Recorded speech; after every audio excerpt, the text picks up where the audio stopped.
अस्सलाम वालेकुम, मैं हूं बतूल राजपूत और आप देख रहे हैं बोल्ड रिपोर्ट्स। मार्का हक में तारीखी फतह पर आज मुल्क भर में यौम तशक्कुर मनाया जा रहा है। पूरे मुल्क में आज पाकिस्तान में तकरीबात हो रही हैं। पाकिस्तान की बहादुर अफवाज के हक में जुलूस और रैलियाँ निकाली जा रही हैं। इस सारी सूरत हाल में पाकिस्तान ने भारत को कुछ अहम सबक सिखाए हैं और अपने लिए भी काफ़ी कामयाबियाँ समेटी हैं। भारत को मुतअद्दिद महाज़ों पर ज़िल्लत का सामना करना पड़ा है। सिफारती मैदान में भारत बिल्कुल तन्हा रह गया है। किसी भी मुल्क ने भारत की खुल के सपोर्ट नहीं की।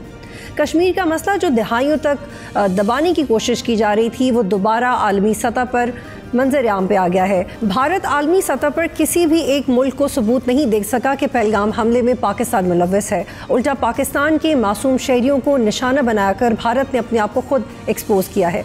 जंगी मैदान में भी भारत को मुंह की खानी पड़ी है। पाकिस्तान ने भारत की 26 फौजी तनसीबात पर कामयाबी से हमले किए।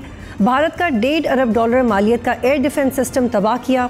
भारत की स्टॉक एक्सचेंज से $83 अरब वाइप आउट हो गए। 3 राफेल तैयारों समेत भारत के मिलियंस ऑफ डॉलर्स के 6 जंगी तैयारे तबाह हो गए। और last but not the least, Bharat दुनिया भर में अपने झूठ और प्रोपेगेंडे की वजह से एक्सपोज हो गया है।